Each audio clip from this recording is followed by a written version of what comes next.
Hey, all persons of any duty of justice, the appeals court, now sitting in Boston, Florida, within the Commonwealth. Carrrigan, give your attendance, and you shall be heard. Once in the Commonwealth of Massachusetts, this court is now open. Please be seated. Good morning, Your Honors. Good morning. Thank you.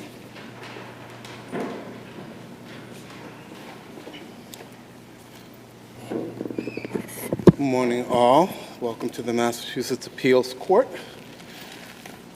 My name is Judge Desmond. To my right is Judge Shin. To my left is Judge Walsh. We'll be the panel for all 5 cases this morning. I suspect we'll probably hear 3 cases and then take a short break.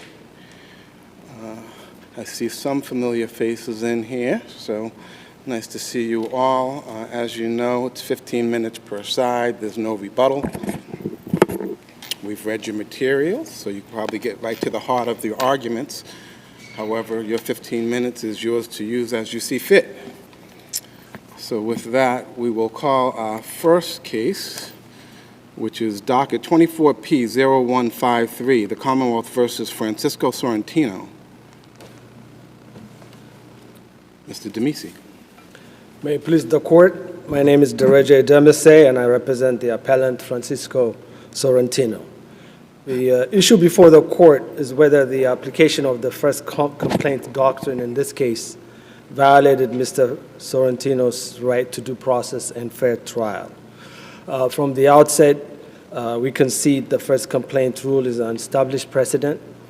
It is a precedent established to address a specific societal tendency by the Supreme Judicial Court, and I quote from Commonwealth versus King, the court stated it was established to address, quote, societal tendency to disbelieve sexual assault victims and to presume that a rape victim would make a prompt complaint. The rule by application was designed to address this societal tendency at the cost of at the risk of violating the defendant's right to fair trial and due process. And I say that because it would be disingenuous to say the rule does not diminish a defendant's right to a fair trial, because in every other case that does not involve sexual assault allegation, that rule, if applied, would be held a violation of the right to due process. So the first complaint doctrine has evolved over time. You agree with that, right? Correct. And it's your position that it should now take another step forward. Is that essentially your argument? Yes, it goes back to the English days, and again, they talked about the societal expectation that a sexual assault victim would be expected to cry, essentially, and a fresh complaint doctrine was established to address that. Fresh complaint doctrine then evolved to the first complaint doctrine in 2005. So the first complaint doctrine is about 20 years old. In 2005, when the SJC established the first complaint doctrine, it relied on the then existing research and analysis of societal views. My argument is, since this is not a rule that came out of a statute or a constitutional provision, it's a case law that was designed to address a specific presumed societal tendency. So can I interrupt for one moment? I wish you were right. Okay? And secondly, even if I were to believe that, you know, the Pew article and the Me Too was somehow sufficient to agree, which I'm not conceding here, but even if I were to be open-minded to say, this is outdated. Commonwealth versus Doobie draws the line, doesn't it? So it's a concept that should be revisited based on where society is. Reasonable minds may disagree as to where societal tendency is. And I think the whole concept of societal tendency being applied in a broad sense, the Suffolk County jury is different from jury in, I would say, Mississippi, for example, or different places. A case-by-case application may not be a preferred method, but a jury instruction, for example, can address, that's how courts address societal tendencies to believe or not believe certain things, that juries would be cautioned by a judge. Just because the person did not report it right away, it does not mean it didn't happen. You can't take it for that. Let's assume that that was true. My question is, are you on the right floor to be making that argument? I mean, is that for us to decide, or should you be on the second floor making that argument? I have to go through you first, I guess. And there's no mechanism for me to get to the SJC, but this court has different options to address issues like this. Did you seek direct appellate review? No. What we are hoping is that this court would take a look at it and make its own decision as to whether it should be something that is concerning to the court. And can I ask you what you're requesting is that best case scenario for you would be that we invalidate Commonwealth versus King, right? You're not asking for a jury instruction that's somewhat modified to go along with what you consider societal changes. I just want to make sure I'm hearing what your request is that you want us to tell the SJC that we've overruled King. As applied in this case. As applied in this case, Okay. The application of King violated the defendant's right to due process and fair trial. Particularly in this case, it's basically an allegation without any corroboration of physical evidence. In terms of the allegation of rape, there are pictures that were provided. However, there was no rape kit done. There was no medical evaluation. So the jury is left to determine the case based on the credibility of the complainant. And where you have a situation where a first complaint witness bolsters the credibility of a complainant, and the Commonwealth meets its burden through repetition. Repetition evidence has a tendency of making the jury believe something actually happened, although in actuality, repetition evidence is not allowed because it's hearsay, and it's not allowed specifically because it undermines the right to due process and that a fair trial. So allowing inadmissible hearsay, specifically in cases involving sexual assault, where it's a he said, she said situation, that tips the scale against the defendant in a way that it undermines the constitutional protections provided to a defendant. The cultural shift is something that has taken place over the past 20 years. That's been widely reported. People now accept the proposition that there is sexual assault is a serious problem, and it happens. It's a rampant issue. And I do not subscribe to the notion that in every case, juries presume a person who's making a sexual assault allegation is not telling the truth. That is the premise of Commonwealth versus King. Again, the probative nature of the evidence in a case like this, specifically as it was applied in Mr. Sorrentino's case, was cumulative and highly prejudicial, and had no probative value except to bolster the contention of the alleged victim. Can I So- ask you on the second issue, if you don't Yes. mind just jumping forward to the second issue?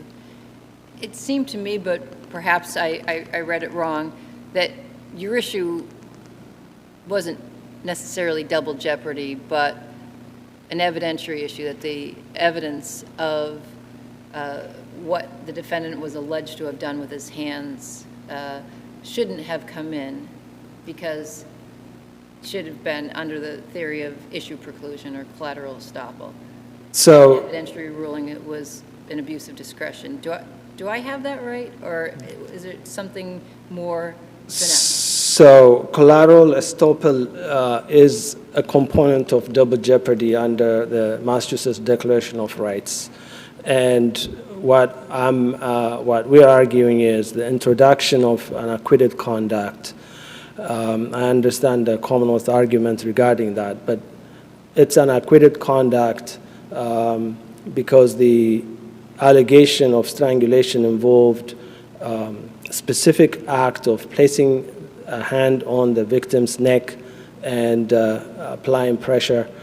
And that's the specific conduct that was used in the prosecution, subsequent prosecution, to support the contention that force was used. Although you don't need a lot of force for rape, and I concede that. There are different acts that could have been used to establish the force element. But in this case, Commonwealth decided to introduce that. We don't know if the jury used that as the actual force that was used to accomplish the rape or other acts. They could obviously disbelieve certain aspects of the alleged victim's testimony and credit others. So there's no way for us to know whether or not they used that acquitted conduct as the force element to support the conviction for the charge of rape. So not only they introduced the fact that a hand was placed on the neck, but they also introduced a picture that the Commonwealth argued showed some injury, which the defense contradicted, saying it probably could have been a scratch. But according to the Commonwealth, the picture showed an injury to the neck. And obviously, you can't have that kind of injury to the neck without some type of force. And whether or not the judge tried to sanitize it. He tried to sanitize it by saying, we're not going to go through all of the steps of strangulation, but you can have the testimony that a hand was placed on the neck, and then they admitted the pictures. So if the defendant was, if the defendant was acquitted of strangulation, that conduct should not have been allowed to be introduced to secure a conviction in the subsequent offense. There have been some unlawful touching of her neck that didn't rise to the level of strangulation? But that was not, there could be, but that was not the state of the evidence. The court created essentially what I would say is a sanitized version of a conduct, which I would argue that coupled with the picture did not really accomplish what was intended. But because, again, I think it depends on your perspective, right? I think it depends on your perspective. Ask the Commonwealth. They would say mission accomplished. And that's the problem, because it should not have been accomplished that way. The collateral estoppel, double jeopardy protections protect the defendant from being placed in jeopardy twice for the same conduct. He was acquitted of that conduct. That should have been excluded outright. And if Your Honors don't have any further question, I rest on the brief. Thank you. Thank you kindly. I apologize for mispronouncing your name first. I thought you did okay.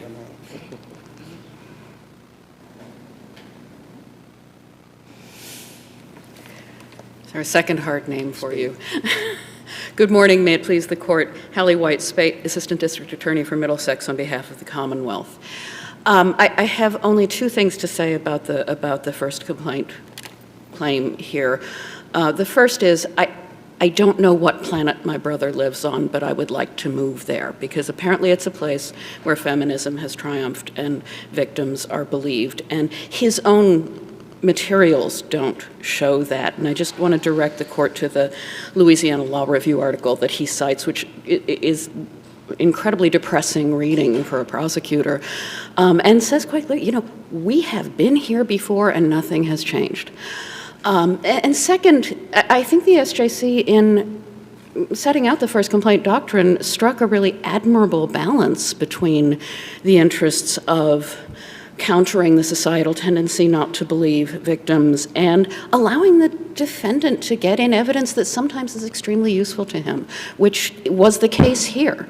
The defendant was able to exploit discrepancies between what the first complaint witness testified she told him and what the victim testified to at trial. It was actually extremely useful to him. Even if this court had the authority to overturn King, which obviously it doesn't, he's not shown a sufficiently compelling reason to do so. As to the acquittal, as to the supposed acquittal evidence, I think the cases are clear that there's not a categorical bar based on collateral estoppel to evidence from a charge of which the defendant was acquitted. I point you to the Benson case, which says there's, you know, it's not a problem unless the facts introduced are facts which the jury must have found the defendant didn't do. The jury could very easily have found that he put his hands on her neck, but did not apply sufficient pressure to interfere with her breathing, as is required for a conviction of strangulation. In that same vein, I would argue, I think the judge may have been overly cautious in keeping out the evidence that he slapped her in the face in the kitchen, which was the basis of the assault and battery on a family or household member. I was going to ask that, was that specified that that was the act The indictment underlying? says to-wit, open hand slap, I think. It's very specific. Okay. There was no, and I could not tell you why this was. It was not discussed at all at the charge conference in the first trial. There was no lesser included offense instruction given. So it's entirely possible the jury said, I don't believe this was a substantive dating relationship by this point. So I think that could have come in. But certainly the hands on the neck, it's relevant to force, and where there were at least a half dozen other acts of force, it was cumulative at best. And I think to say this was what they convicted him on is highly speculative and simply not persuasive. She testified he pulled her hair, pulled her into the bedroom, threw her on the bed, got on top of her. He was bigger and taller than she was, used his weight to hold her down. And there were threatening statements made too, one last time.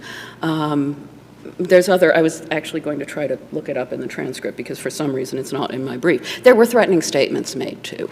So there's both actual and constructive force. There's simply no, he wasn't charged with any of those acts, so there's no estoppel problem, there's no double jeopardy problem with any of those other acts. So there simply cannot have been prejudice from, even if this court found it was erroneous, which it wasn't.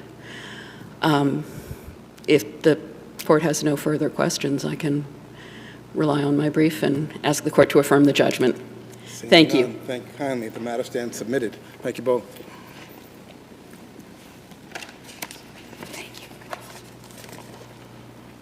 Next matter on our docket is 24P0900, Commonwealth versus LAMARR CARRIGAN.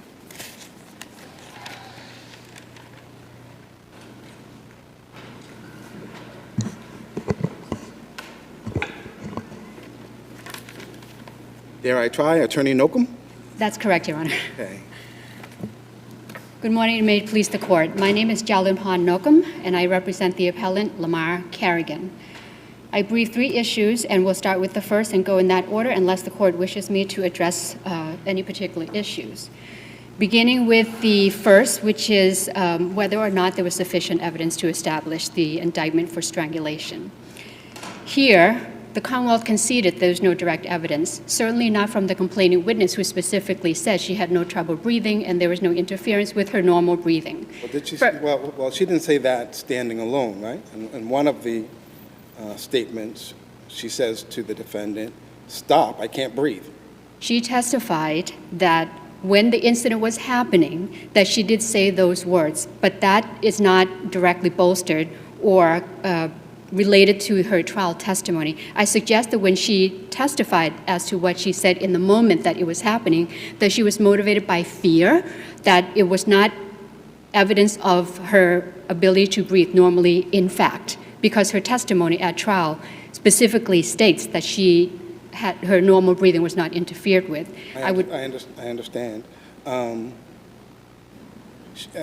By the time of trial, she had had several other conversations with the defendant, all right?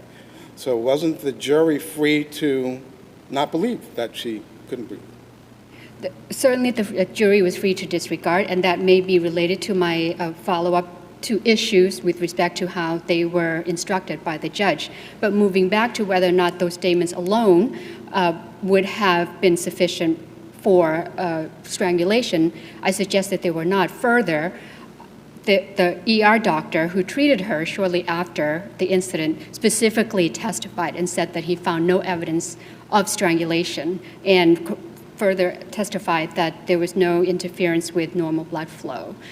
The fact that she was able to even say to the defendant, "Get off of me, I can't breathe," which is very clear on the record, she was motivated by fear and wanted him to get away from her. The fact that she was able to say those things that all suggest that she had no difficulty breathing, or certainly that there was no interference with her normal breathing.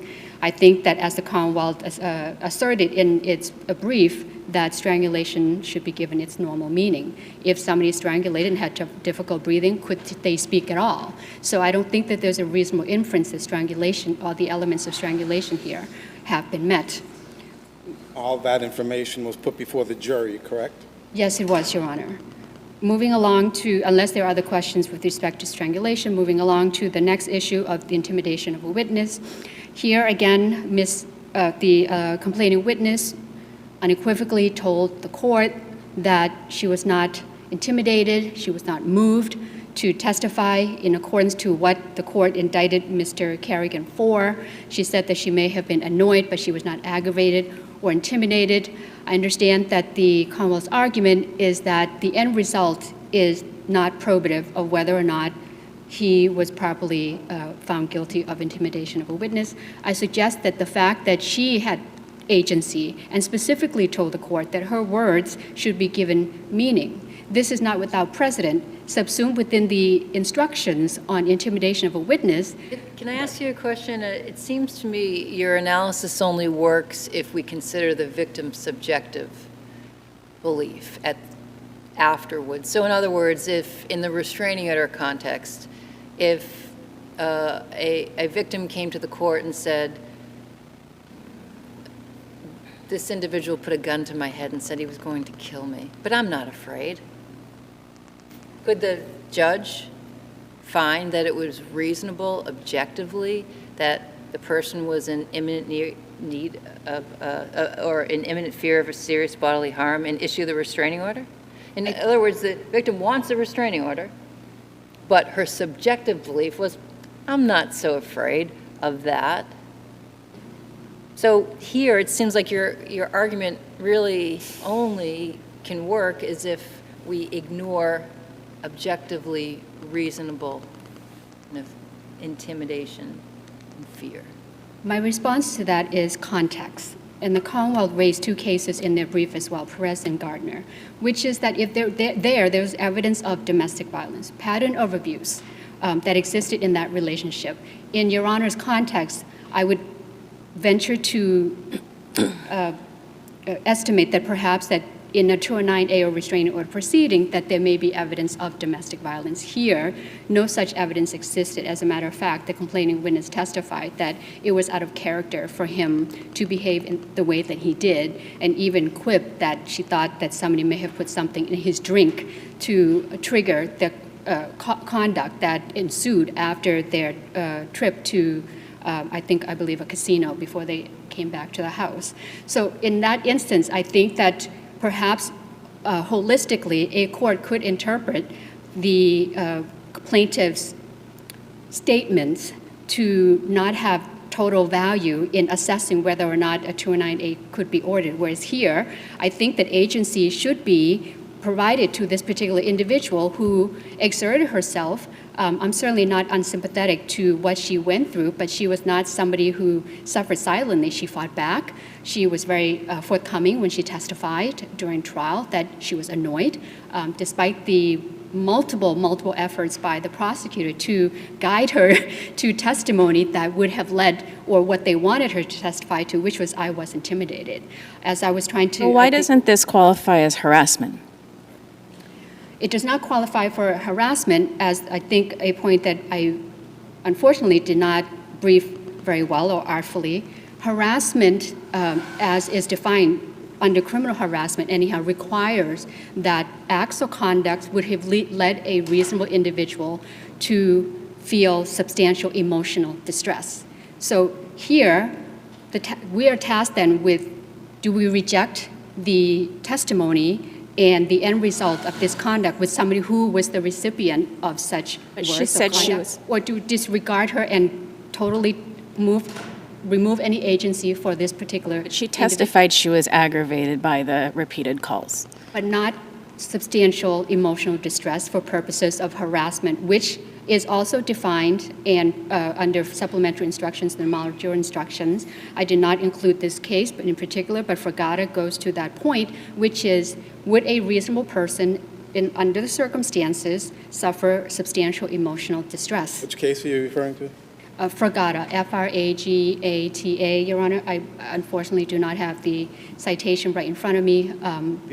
The phone calls came in to evidence, right? That's correct. The jury heard all 4 phone calls, correct? Yes, they did. And in one of those phone calls, I believe it was on Thanksgiving Day, she says, he's giving her directives about what to say and what not to say. You agree?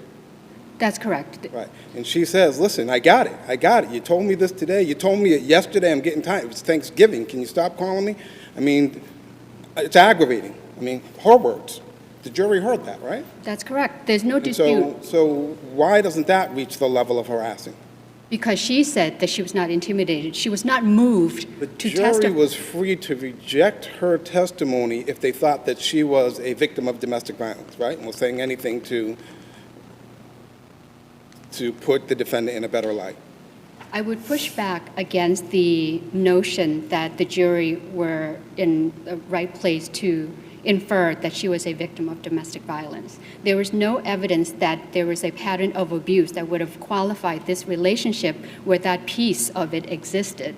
I find that the case law seems clear to me that that evidence needs to come in to establish there is a pattern of abuse, a la Perez and Gardner, cited by the Commonwealth, that under those circumstances, there was testimony and evidence that there was a pattern of abuse that existed in those relationships. So the jury had those additional factors to assess. Here, none of that existed. In fact, quite the contrary, is that the complaining witness unequivocally said to the jury what the relationship was. The phone calls may have been clumsy and it may have been unpleasant to hear for other people who are not involved in that relationship, but it appears that it was just 2 people who were trying to work through a relationship that had been long-lasting and trying to make an attempt to reconcile. So when the victim here told the jury that she was not intimidated, in paraphrasing legally, in the way that we would, or the jury would have been instructed, her testimony should have been given some credit. So I hope that I've addressed Your Honor's question. I'm happy to answer others with relate to intimidation of a witness. If not, I will move on to my last issue. Consciousness of guilt? A consciousness of guilt, Your Honor. 2 issues on that. There was strong evidence that The reason Mr. Carrigan did not open the door is that he was afraid of the canine, Which door? the bathroom door. Wasn't the front door barricaded as well? The front door was barricaded. The officers had no trouble breaking in. I believe that the Commonwealth... But the front door was barricaded, and so that was before the canine was even on the scene. Can we infer that? It could be probing, Your Honor, but I think that what the Commonwealth honed in on was the lack of cooperation when he was in the bathroom, where he did not open the door, where he clearly told the police in some variation of words that he did not want the dog there. What do you say about coupled with the phone calls? Coupled with the phone calls, I believe that the consciousness of guilt with respect to the phone calls that were the subject of the intimidation of a witness charge, I think that that was very dangerous here, because there was no additional guidance to the jury about how they should evaluate that. Part and parcel of the elements of intimidation of a witness was that the jury had to make an assessment as to whether those phone calls, in fact, influenced her or intimidated her to the extent that she then would cooperate or not Even cooperate that, with the prosecution. his statements. You got to tell him I didn't do it. I'll pay for the clothes. His statements with respect to the acts. The jury had to assess that for the intimidation of a witness. Telling the jury then that those phone calls was evidence of his guilt removes the jury from independently assessing that element of intimidation of a witness. The judge did not instruct further the jury to how they would independently assess that. Those two elements are dangerously close and removes from the jury its independent assessment of that element of intimidation of a witness. And I apologize if I'm not being artful, and maybe I was not so in the brief. So for those reasons, I believe that consciousness of guilt instructions here were not appropriate. And I think that the evidence bears that out, particularly in light of the fact that the officers breached the door, and in light of the manner in which Mr. Carrigan responded. And on top of that, the jury acquitted him of the indictment related to animal cruelty. So I think that in this instance, those instructions were not appropriate. If there are no other questions, I would rest on the brief. Thank you very much. Thank you, Your Honor. Attorney McGee, the Commonwealth. Good morning, Justices of the Appeals Court. I'm Michael McGee for the Norfolk DA's office. May it please the Court. Starting with the first issue, with the defendant 3 times pinned down LM with both hands, squeezed and choked her neck, said, "I'm going to kill you," and she told him she could not breathe. It was reasonable for any juror to find that the defendant applied substantial pressure and interfered with her normal breathing. Unless there are any other questions, moving on to the witness intimidation, where the defendant 4 times contacted LM from the jail while there was an active restraining order, advising her of the consequences of her cooperation with the Commonwealth, coached her repeatedly to tell the court and advocates that she was not on board, wanted to drop the restraining order, and did not want restitution so as to not confuse the Commonwealth as to her cooperation. Evidence was sufficient to show she was threatened or intimidated as a witness, and that is an objective standard. Can you pull that mic up a little bit to you? Of course. Thank you. Finally, the judge did not abuse her discretion in instructing on consciousness of guilt on these facts of witness intimidation, as well as the defendant barricading the door and hiding in a bathroom after the police arrived. Unless there are any questions, I would rest on my brief. Hearing none, the matter is submitted. Thank you very much. Thank you both.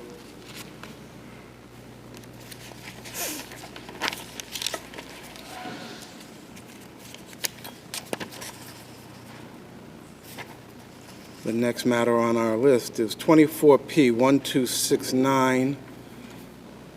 The parties here for Mendez v. Hall. Take care, Your Honor.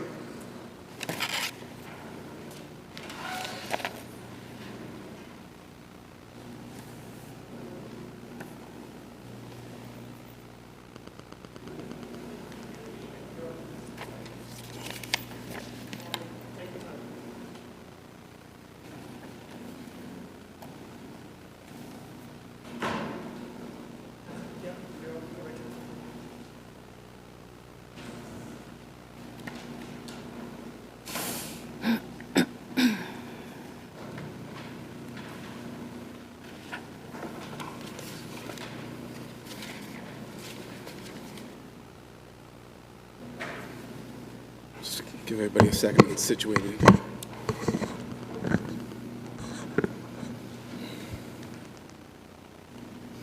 Attorney McGuire. Good morning, Your Honors. Jason McGuire for the appellant, Mr. Hall. Got a difficult task today, which getting rear-ended on the way over here makes it even more fun. But now to the really difficult part. I have to tell two of the panel, you missed that in the case of U.S. Bank v. Faith, you got it wrong, respectfully. The reliance that you had upon Hodge v. Klug as far as mootness goes was misplaced in that case, and that was what was relied upon in the Faith case. Hodge v. Klug was a normal landlord-tenant case, and so the reliance upon a case being moot because a tenant relinquished possession is not the same as a post-foreclosure case where the homeowner holds over after foreclosure. Because if the foreclosure is overturned or deemed void, the foreclosed homeowner is returned to title. It's completely different from a normal landlord-tenant situation. And that was what happened in the Hodge v. Klug, is that Klug was a tenant. He was not, he or she, I do not recall, was not going to be restored to any sort of title upon a successful appeal. Here, and in the Faith case, my client would be returned to title upon a determination that the foreclosure was void. Again, I think this is a byproduct somewhat of all of the foreclosure cases being lumped in with your normal landlord-tenant cases. The housing court judges do a very good job, but they also, sometimes they tend to apply the straightforward, okay, you're a tenant, you have a lease, to a homeowner who is facing foreclosure, because in this situation, we're challenging the foreclosure. You're asking us to overrule Hodge versus Klug? No, Your Honor, no. What I'm saying is that this is completely different. U.S. Bank versus Faith was a Rule 23 decision that I believe Justice Klug was a tenancy situation, is that what you're saying? Hodge v. Klug was a tenancy situation, was a straight landlord-tenant situation. And I believe Justice Walsh and Justice Shin were on the panel that decided U.S. Bank v. Faith. Mr. Mendez cited to that case in his brief as far as mootness goes. U.S. Bank v. Faith, in its ruling, dismissing the appeal as moot, dismissing the Faith's appeal as moot because they surrendered possession. So I want to move on from this because we only have 15 minutes. I would suggest to you that if you read very carefully that particular case, there were differences, factual differences, in an individual who made an affirmative step to return the keys. This is that case, correct? Yes, Your Honor. Right. I know this case. And abandoned property.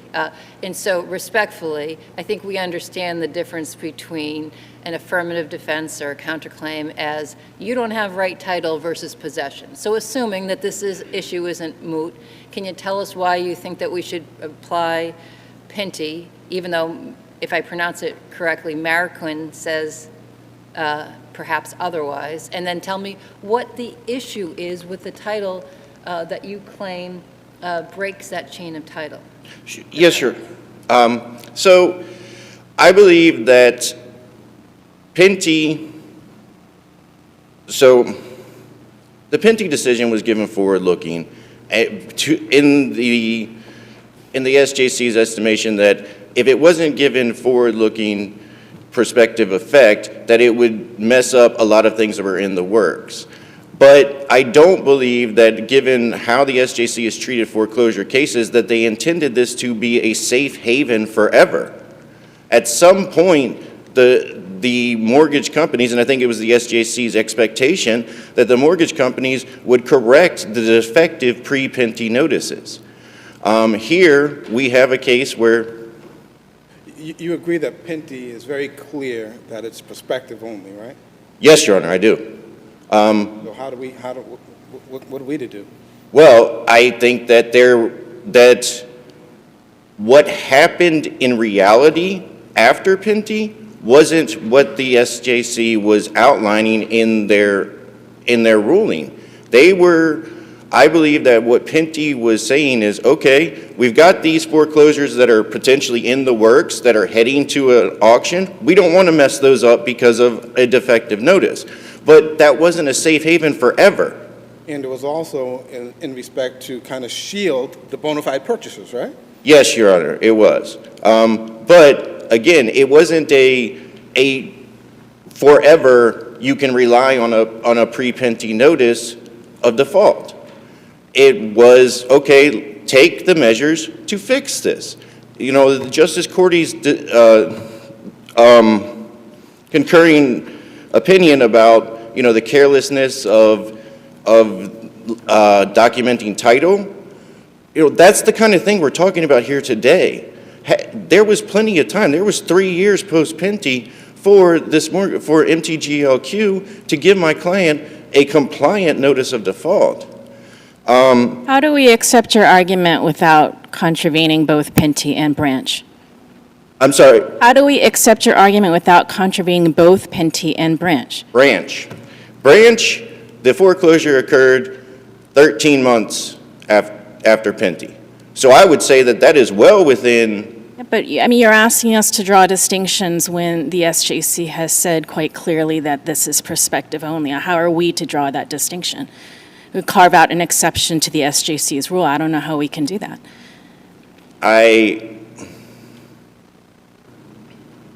To echo what Judge Desmond said in a previous case, maybe you're on the wrong floor. You're making the argument to the wrong floor. This was the first stop. I understand. I do think that if taken as a whole, the foreclosure case law regarding notices of default and post-foreclosure evictions, I think that it becomes, if you read it as somewhat of a book, the SJC wasn't saying mortgage companies do whatever you want.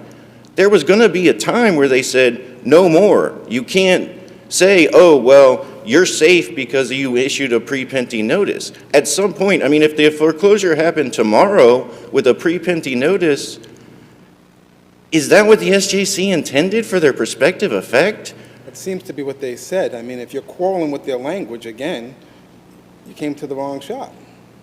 I recognize that, Your Honor. I mean, it is a process, and I think that this is a case that they ultimately should look at regardless of what Your Honor's ruled today as far as the Pinty notice goes. If you rule against me, I'm of course going to do a FAR on the Pinty notice. I have to go through the process. So can we move then to the next issues? One is that you claim that there is a break in the chain, right? Yes, Your Honor. And is that the GMAC versus GMAC Inc.? Is that? That is part of it, yes, because GMAC had multiple entities doing mortgage lending during the lead up to the housing collapse. There is a difference. GMAC had a long list of mortgage entities. By saying that one is the other, it still doesn't correct the chain of title, because ultimately the chain of title, it was left with NationStar, or actually it was GMAC, because it went back and forth. They don't have clear title. It never ended up in MTGLQ and stayed there, despite the fact that they tried to insert language in an assignment to say, well, this should be backdated. That's ineffectual language. That language does not hold. So if you look at just assignment 1 and assignment 4, you say that still shows a break in the chain? Yes, Your Honor.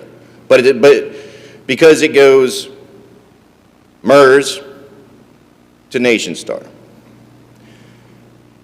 Then it goes MERS. But if we ignore 2 and 3, I don't think you can 4, ignore 2 and 3. They're not confirmatory assignments, they're assignments of the mortgage. So again, it's back to U.S. Bank, no, I'm sorry, Bank of America ended up being the, here it is, I apologize. GMAC Mortgage Corporation, that's who it ended up back with, and that is who is the current mortgagee of record. So not GMAC, but GMAC Corporation. Yes, GMAC Mortgage Corporation is the current mortgagee. If you follow the assignments out, back, it comes back to GMAC Mortgage Corp. MTGLQ never had an interest to foreclose when it moved forward. So they were the wrong entity to foreclose. And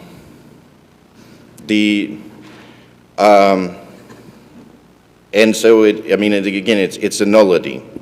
The foreclosure would be a nullity. They're attempted to put language at the top of the assignment to insert an assignment that wasn't already there. That's ineffective. And so they did not have an ability to foreclose. They were the wrong person. And Mr. Mendez was well aware of this when he went to close. I believe if you look at RA 166, it shows, well, that shows that the auction site that Mr. Mendez purchased from advised him that the property was occupied. It's right there on the auction site. It even says why bid on occupied properties. That's even there. And then the chain of emails that covered his attempt to get title insurance shows that the title insurer would not issue title insurance because of the chain of assignments. So again, there's multiple issues to pick out here. I wanted to hit the mootness first because of the fact that if you rule it's moot, then we don't get to anything else. But I understand Your Honor's reluctance to buy my argument or even question your authority to rule for me on the Penty default notice. But at some point, the SJC is going to, or the appeals court is going to have to weigh in and say, when is enough time passed since Penty that you can still rely on a pre-Penty notice? The SJC talked about recording affidavits that included the notice of default so that you could see what you were dealing with going forward. That wasn't happened. What the mortgage company did was took another shortcut and they created a box that says it's a pre-Penty notice, it's a post-Penty notice. That was it. It's again another sloppy practice by the mortgage company. Isn't there a reliance interest on their part as well? I mean, the SJC said in Penty this applies prospectively. They weren't aware that they would have to resend the notice. Had the SJC said resend the notice, they could have done that. Aren't they entitled to rely on what the SJC said? But the SJC also told them or envisioned an affidavit that included the notice of default, so everyone would be on notice of what it was. I think that they, again, took a shortcut. They took the easiest way out. Right? Going forward. But my argument comes back to, Your Honor, that, again, how far forward? This was 3 years after Penty. The branch case was 13 months. I agree, 13 months? Yeah, that's well within the Penty timeframe. Once you get to 2 years... What's the Penty timeframe? Well, what does that mean? In my estimation, there's a reasonable amount of time that you have to rely on a pre-Pinty notice And to you said foreclose. July 17th. Isn't that the date? I mean, it's the actual date. Yes, Your Honor. So, again, it's, how long is it reasonable for a mortgage company to rely on a post-foreclosure notice? I'm out of time. See, that's your time. Thank you, Your Honors. Thank you, Attorney McGuire. Attorney Murphy.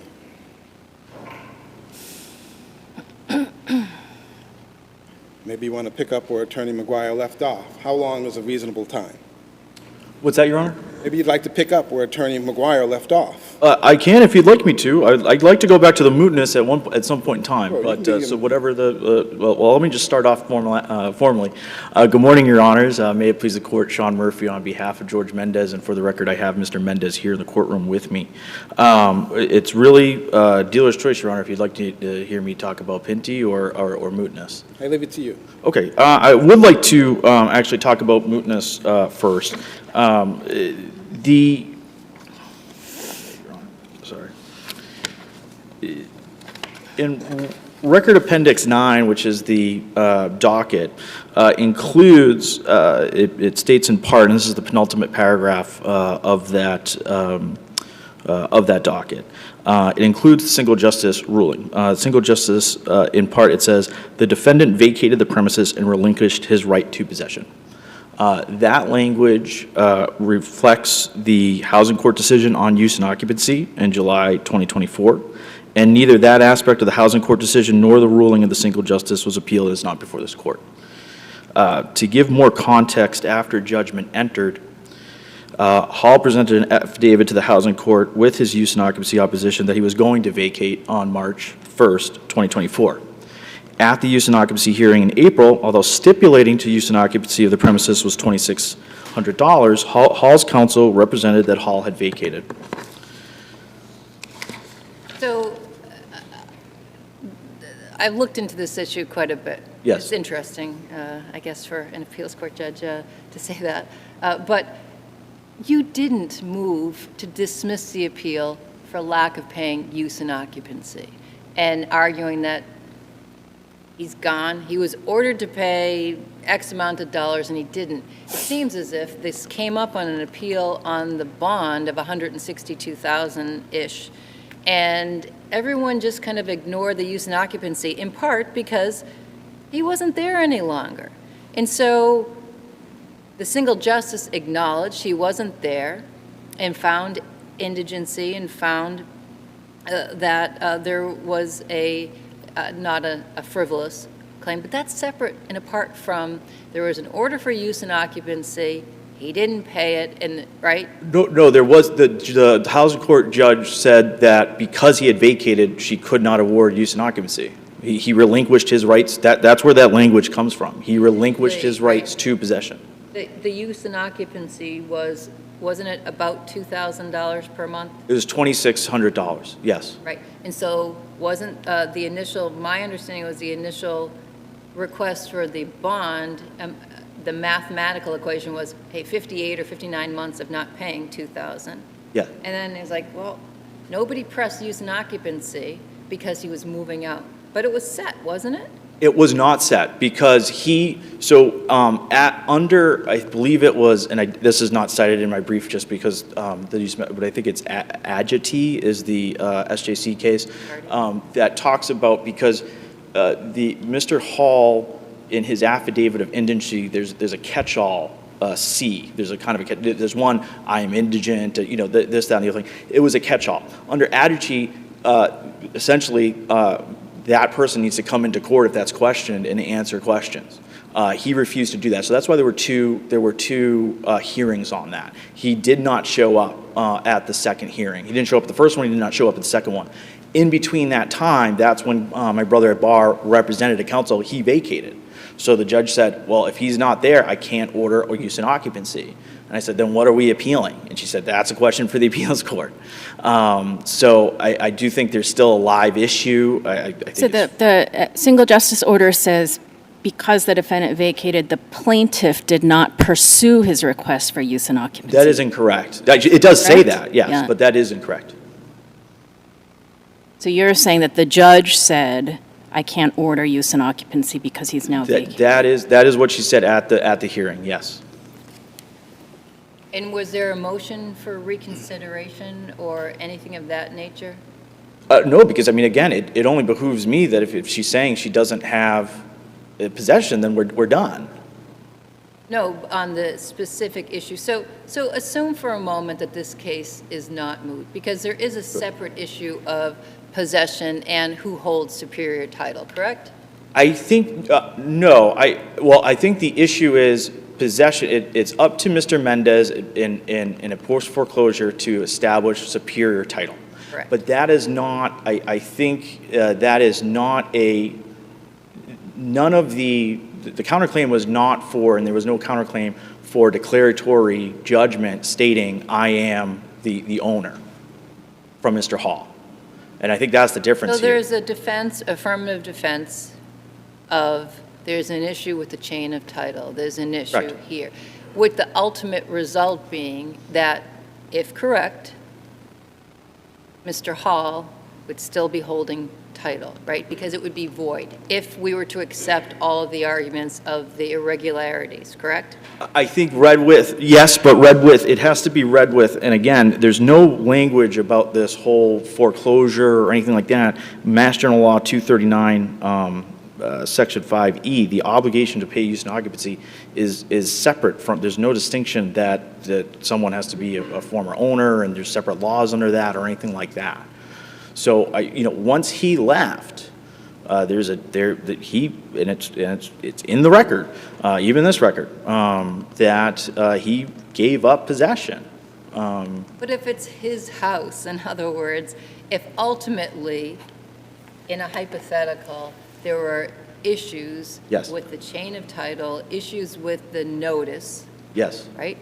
That the case law says if Pinty were to be applied retroactively, strict compliance, Sure. the result is a void foreclosure. The result would be, even if he's not physically at the property still belongs to him. I don't believe so. If, as long as there's, maybe if there was use and occupancy payments, possibly, but I don't think so. I don't think you get a declared, I think it's affirmative defense. I don't think it's a counterclaim. I don't think there's a court order that now establishes that's the title. I just don't think what could happen is, let's say, for instance, there's a issue with Mr. Mendez, potentially, even outside of Mr. Mendez. Let's use this as a hypothetical. This didn't happen. I'm not, conceding this. But let's say there's a problem with the transferor from the mortgage company at the bidding to Mr. Mendez. What I don't think is if Mr. Hall were to be successful at the summary process matter, I don't think that forecloses the issue of, let's say, the mortgagor having standing to come in and say that they have, that they're the person who's the rightful plaintiff. I don't think it goes, it's not a counterclaim to have a declaratory judgment to say, I am the owner. It's an affirmative defense to a claim that ended once he walked with his feet off of that property. Does that make, it's an interesting from an academic standpoint. Right, it is. But I think that's the difference. If we have a declaratory judgment counterclaim, then at least it leads more. I don't know of any case law on it, but I still think nonetheless, you still need use and occupancy. You have essentially a legal fiction that he has onto possession. Does Pinty say that? I think Pinty is a totally different, it's a totally different analysis.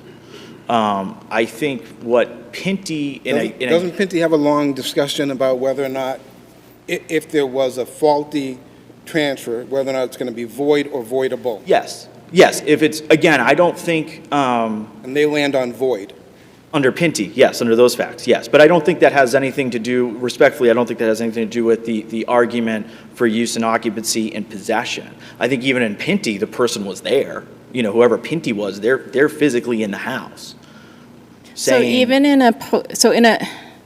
you're saying in a post-foreclosure summary process matter, Yes. in order to get use and occupancy, there has to be actual, the defendant has to be in actual possession of the property? To proceed with the appeal, yes. Yes, and I think there's no limiting, Well, why is that? Well, what if they're just moving, but they're still asserting title to the property? What if they rented it out to someone else? They have to at least pay use and occupancy. Whether they're not physically there, they have to pay use and occupancy. Right, but you're saying that it's moot because he's moved out, and that this is kind of a way to avoid paying use and occupancy. But why doesn't he still have to pay use and occupancy so long as he's still contesting title to the property? Because now the person with the legal title, at least on there, has no income. He has a possession, their judgment has entered at a lower court, and he's without any kind of pay. Who's without income? Who's without income? Mr. Mendes, or whoever the owner is. Mr. That's what Mendes. I'm saying. So why doesn't the defendant still have to pay? Why don't they have to keep paying use and occupancy so long as they're still contesting possession, even if they physically moved out of the property? I don't understand that. Because 239 Section 5E says so. What does it say? It says that to contend a judgment for possession in a summary process matter, which is what this is they have to pay use and occupancy, notwithstanding indigency on an appellate bond. That's right. And you're saying that this case is moot and it's a way for him to avoid paying use and occupancy, but I don't see why that's true if he's continuing to contest title, your client's right to possession. Why doesn't he have to still pay use and occupancy? Because it's contingent. That ability to contend it is contingent on the use and occupancy payments. And once someone, according to Hodge v. Klug, and even in when my brother in Barr, one of his cases that he represented the client, the 21st Century Mortgage v. D. Muskeen, I believe is how you pronounce it. If they are going to contend it, they have to pay use and occupancy, even if they don't, even if there's somebody else in possession of it. Okay, so why is this case moot? I think we're talking in circles here. Sure. You're saying that this is a way for him to avoid paying use and occupancy by moving out. He doesn't have to pay use and occupancy, but he can pursue the appeal. I'm saying, why didn't he have an obligation to pay use and occupancy during this appeal so long as he's still contesting title? In order to proceed with the appeal, someone who is not in possession, the losing defendant has to pay use and occupancy under 239 5E. And so that was one of the first questions, why didn't you go to the court and say, dismiss this appeal, he hasn't paid use and occupancy? And that, after countless hours of circling these cases, it came to my realization is that perhaps this appeal didn't occur if he didn't pay use and occupancy fees. And your answer was, the judge said, no, I can't order use and occupancy fee because he left. Right. So, it's, again, she just said it's a question for the appellate court, because it said, what were you appealing then if he doesn't have right to possession? He's appealing that, different example. Sure. I own a home, all of a sudden this bank comes up and forecloses, and I've been paying my mortgage every single month, and I've got the stubs, but somehow there's some error, right? Sure. Okay. Okay. I go to Florida for the winter. I leave my home. It's my home. Okay. You sell it, you're the bank, you sell it to somebody else tries to kick me out. I raise my affirmative defense. You don't have title. This is all mine. It doesn't matter that I live in Florida for the winter right now, does it? In other words, this is my defense, which is you can't claim superior title. There's something wrong here with your chain of title here, and sorry, third party purchaser of foreclosure, but the bank's messed up, and this is still my property. And if I'm right, which I am, because it's my house, Sure. right? I still have title. So it doesn't matter that I went to Florida for the winter and enjoyed the warm weather, does it? I think there's a difference between going to Florida and going into a court of law and representing that you vacated. But I've decided that for right now, this house has bad vibes, so I'm so rich that I buy the house next door, right? And so different from tenant, who doesn't have any possessor right other than, hey, I signed a lease, I did whatever, and then the courts have said, "What? You need some skin in the game here, and you need to pay use and occupancy fee while this case is, and if you don't pay use and occupancy fee while this case is pending, right, the appeal goes away." I would say quickly, because I only have 15 seconds, there's no distinction of that in 5E. It applies to all. And also, I even agree with post-foreclosure, former owners are Tenants at sufferance tenant at sufferance. and So, need use and occupancy. so here you go. Was not ordered. They're one and the same. Thank you. Thank you. Thank you both. Matter stands submitted. How you holding up? Take a brief recess.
Court is now in session. Please be seated. Thank you.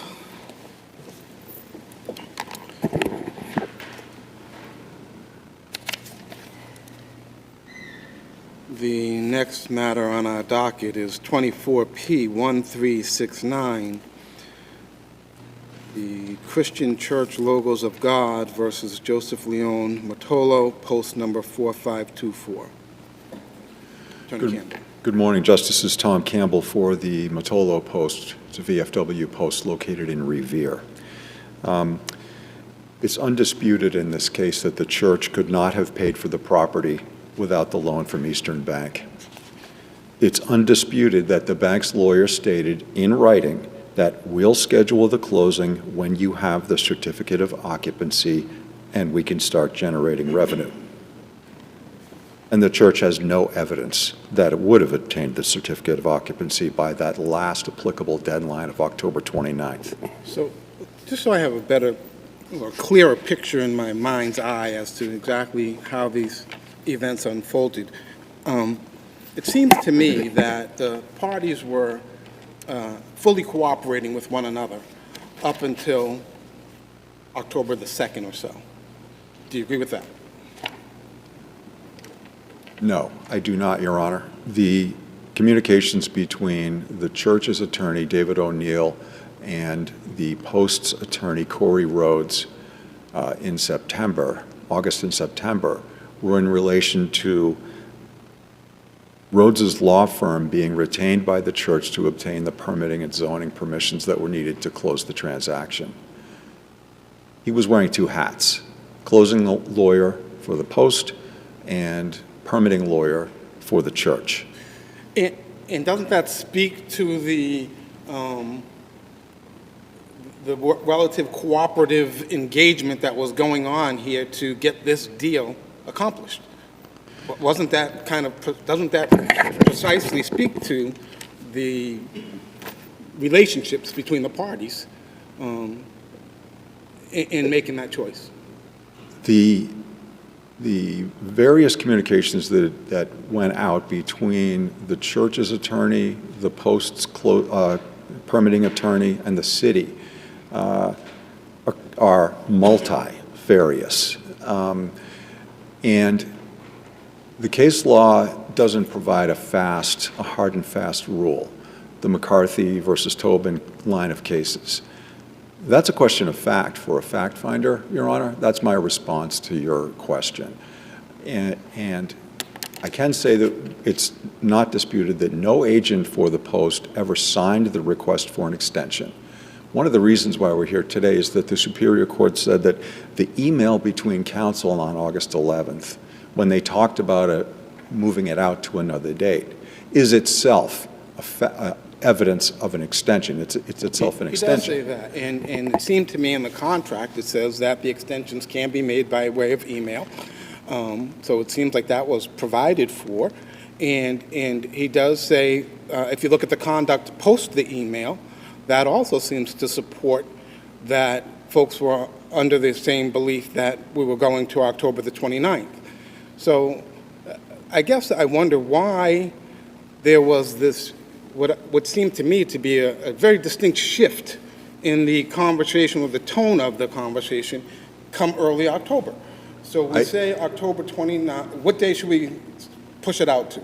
We need a little bit more time to get the closing done and what have you. I think it was Roach or Ambrosio, one of them, who says the 29th. They land on that date. And then on the 12th, or the 9th of that same month, they terminate the contract. Why not wait till the 29th? Adhering strictly to the record that's before the court right now, there's an email on October 2nd from Mr. D'Ambrosio to Mr. O'Neill, the Post's lawyer to the church's lawyer, saying, I don't think we're in contract anymore. I don't think this request for an extension has been signed. I will consult with the Post's management. It's under new management. He says, the problem I'm having is I have new management. Yes. And that seems to be the change in tenor of the relationship. That seems to be the heart of what the issue is. right there. Up until then, everything seemed to be kind of on the same page, and then we get that email. And all of a sudden, there's this shift. But he says in that same email, well, let's try to get this done anyhow. Why would he say that?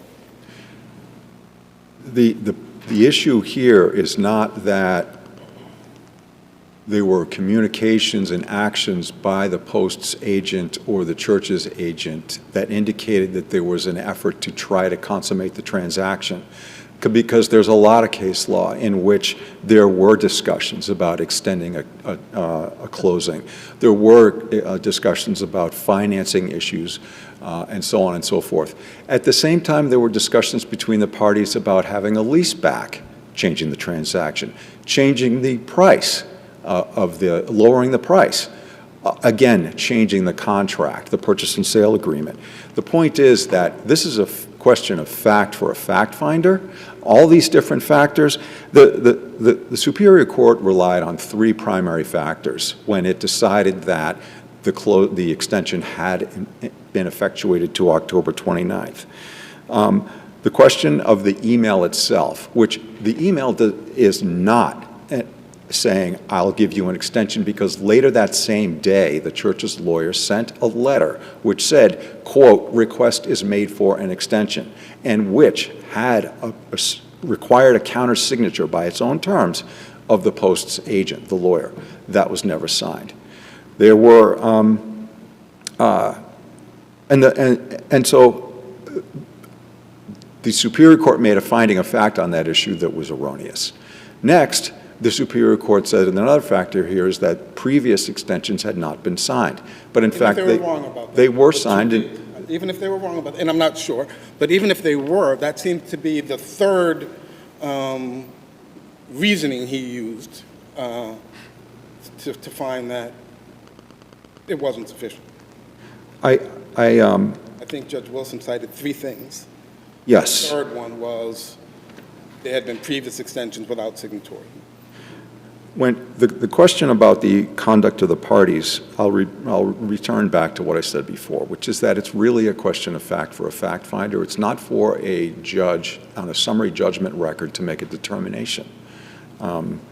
So let me just ask you this question, if I may. Are you looking for a jury trial, or are you looking for summary judgment? I'm looking for an entry of judgment for the Post. Reverse the judgment below and enter judgment for the Post, because Canavos versus Hancock Bank and Trust and Frostar versus Malloy both say very clearly that it is the plaintiff's burden of proof to show that it had the financing, that it was ready, willing, and able, that it had the money. And the church did not do that. It was the plaintiff's burden, the church's burden of proof at this procedural posture of the case at summary judgment. But then even if we had gone to trial, the church would not be able to survive a motion for directed verdict. They have possibilities that Eastern Bank's counsel would have changed his mind and said, we'll waive the certificate of occupancy. That's a hypothetical possibility. There's a possibility that the city of Revere would have issued the certificate of occupancy by October 29th, even though the city of Revere said, no, it's not a possibility, it would not have happened. And that's not enough to get to a jury, frankly. And so this may not be pertinent, but it brings me back to why not wait till the 29th when they can't perform, and then it's issue resolved? Why terminate 2 weeks before? I don't want to get too far off the record, Your Honor, respectfully, but I can't overemphasize the importance that this place, that this building has in the hearts of these people. They're men and women who served overseas in combat.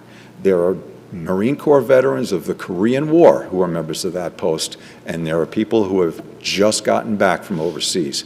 These folks need that building. They want that building. It's their refuge. And when new management came into control of the post, they blew the whistle and said, wait a minute, what are you doing?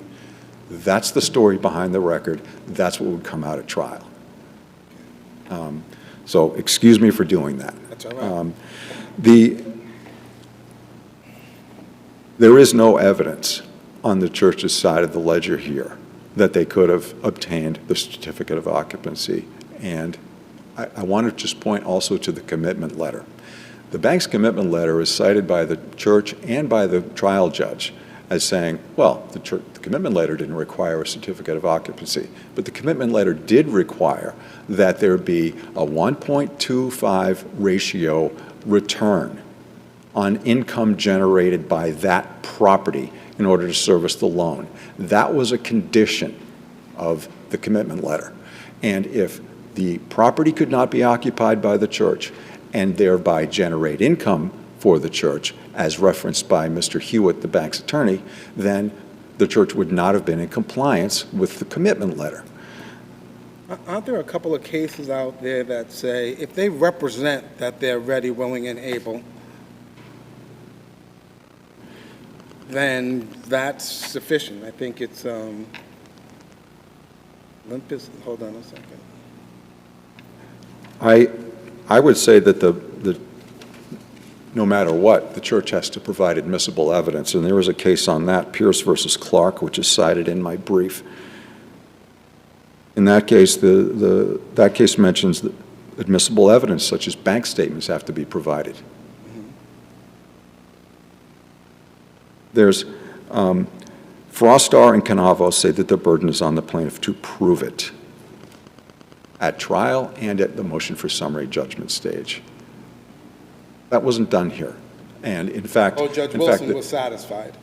The church changed the subject and say, well, that the purchase and sale agreement provision requiring that financing be obtained is an option that benefits the church, not you, and you have no right to complain about whether or not that's in effect. But the fact remains that you still, regardless of the purchase and sale agreement, the case law says you got to prove in a contract case, including a contract to purchase property, you have to prove that you're ready, willing, and able. That is, that you're going to show up on the closing with the money in hand. And I thought that there was this evidence that they had funds to make up for any deficiency. That evidence was concerning the deficiency in the assessment. The property assessment came down lower than the minimum that was required by the bank. And at summary judgment, there was an affidavit, this is after the close of discovery, an affidavit issued by the church's pastor with some redacted copies of bank statements showing that he had enough money to make up the difference, that $75,000 difference in the assessment, but no one ever calculated what the closing costs were going to be. The bank never did, and the church never presented any evidence about that. That's because your client terminated the deal. I mean, it seems a little bit unfair to hold them to a burden of proving something that didn't happen because your client terminated the deal. Well, putting aside the question of the lower assessment, there was, I'll concede to you, Your Honor, that there was testimony by the bank's 30B6 agent that the bank sometimes just works it out by changing the amount of the loan so that the deal can go through. Fair enough. Yeah. While there was no testimony that would have happened in this case, it's possible. It's possible. So why isn't that enough to meet their burden? It only deals with the assessment. It only deals with the lower appraisal of the property. That was your first argument, right? And that's where the church focuses its firepower in terms of the commitment letter.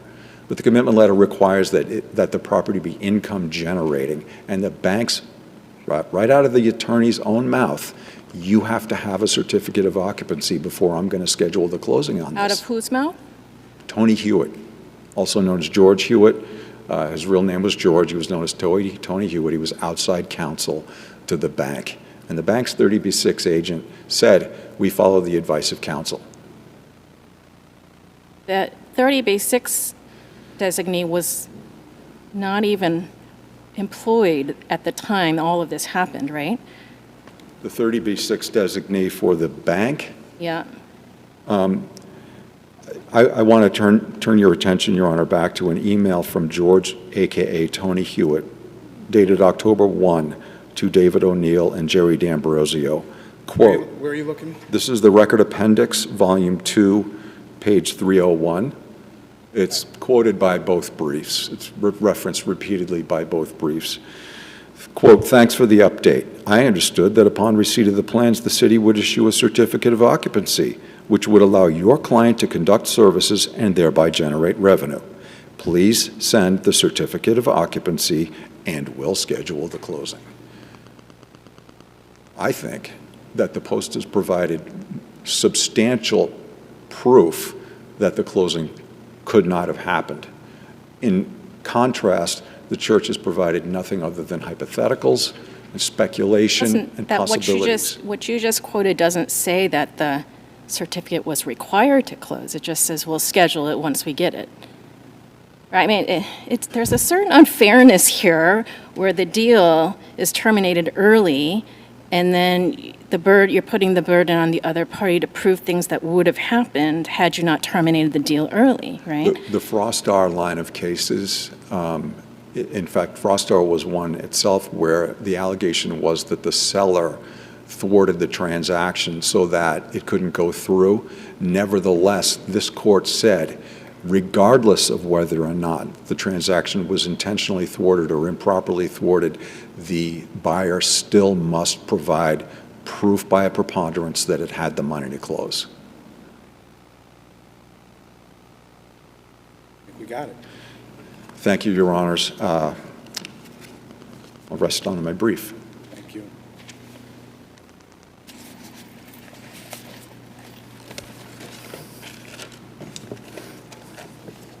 Attorney Calabresi? Yes. Good morning, and may it please the court. Peter Calabresi for the appellee, Christian Church, Logos of God. As of October 9th, 2020, there was an active purchase and sale agreement between the parties for the sale of the subject property, which was 61 Lucia Avenue in Revere. I want to jump right into this ability to purchase argument because my brother ended with that. Ready, willing, and able. Yes. All right. Even though it's not as important as the appellant is making it seem, but the reality here is that, one, the church proved their ability to perform by producing bank statements showing more than $500,000 in cash, which was more than enough to fund the loan, fund the purchase, even with the low appraisal. So that evidence was presented, and there was discussion in the appellant's brief about there was an improper burden shift of this ability to perform issue on the Post, which is respectfully incorrect because the trial court found, yes, you did have the money to close. And the Canavos and the Frostar cases and that whole line of cases, there's an important factual distinction that is not being raised by the appellant, which is in those cases, the date for performance had come. The actions by the plaintiff buyers in those cases were for money damages, not specific performance. And there's a reason for that, because in the 1960s, there was a case called Tucker, which says there was a buyer plaintiff that never even claimed they were ready, willing, and able to buy it. And they won the case, and they won specific performance with the sale of property. And the court said, buyer is entitled to specific performance because there's no harm to the seller defendant where the specific performance order requires a payment of the purchase price, which is what happened here. And the logic is of Canavos and those related cases is you can't receive money damages on a contract you can't perform on, but specific performance, the remedy that the plaintiff is getting is that they can perform. And if they cannot, well, then they're out of luck. As we mentioned at the trial court level, that is from the Tucker case. It's an SJC case. I mean, that makes sense to me, but the cases still do say that even if you're seeking specific performance, you have to show you would have been ready, willing, and able to perform. I think some of those cases that you're referencing talk about option contracts or rights of first refusal being exercised or not, which I think is a distinction with some of them. But I believe that Canavos, Tucker, and the cases we cite on this point do support our position. And here's the other thing from Canavos. And your position is that you sufficiently showed that you were We sufficiently showed that we could perform, and even if we didn't, there's no requirement given the nature of the claim. And something that Canavos does say, and I'm not going to dispute with appellant what the language is, because it's clear that a buyer must show ability to perform in the damages context. But it specifically says, unless the seller's conduct prevented the buyer from being able to perform. And that circles back to the point, Your Honors, we're asking appellant about of certificate of occupancy, and all these things that would have happened as of the hours and days leading up to the closing. This was terminated a few weeks prior to that. That is a material, factual distinction that shouldn't go unnoticed. The trial court was correct to conclude that the August 11th email of counsel operated as an extension of the closing date out to October 29th, 2020. So in that email, doesn't the church's attorney, O'Neill, ask, are we out of contract? What prompts him to ask that question? He asked that question because the active closing date at that time was August 14th, 2020, and this was in the days leading up to that. And they knew that they couldn't finish getting these municipal approvals within those 2 or 3 days. So that's what prompted the discussion. And as you pointed out, the prior emails in July, earlier August, and even post into late August, September, it's all the same kind of tone. They're working together. The purchase and sale agreement required the seller to assist with the zoning effort as needed. Because in this context, I'll point out there's a fee agreement where defendant's counsel is also providing zoning services to the plaintiff. And the defendant is the client in that agreement.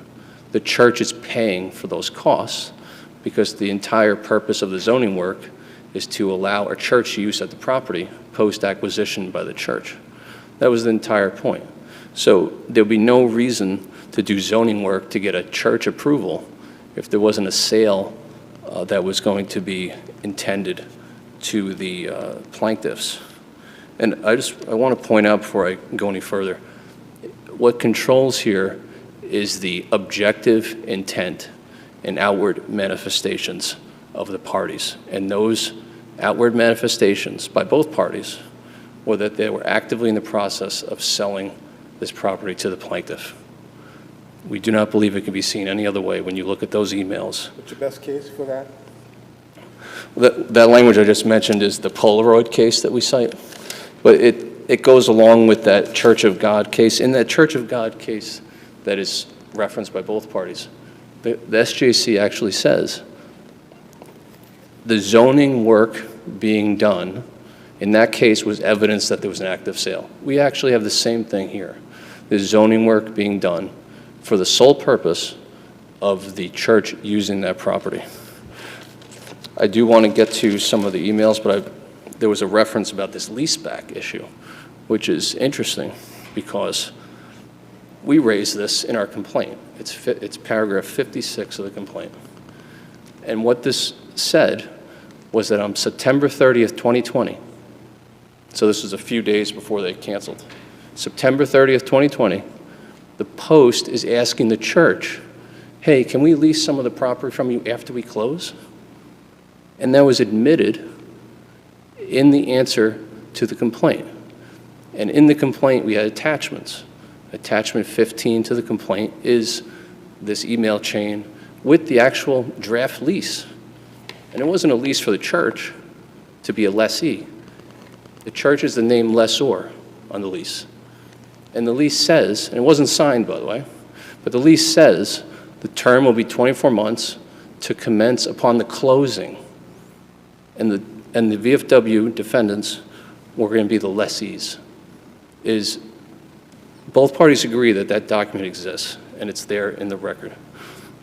That is clear and compelling evidence of, as of September 30th, 2020, the parties believed that the church was going to be buying, and the closing date that we had was October 29th, 2020. The defendants canceled and repudiated on October 9th, 2020.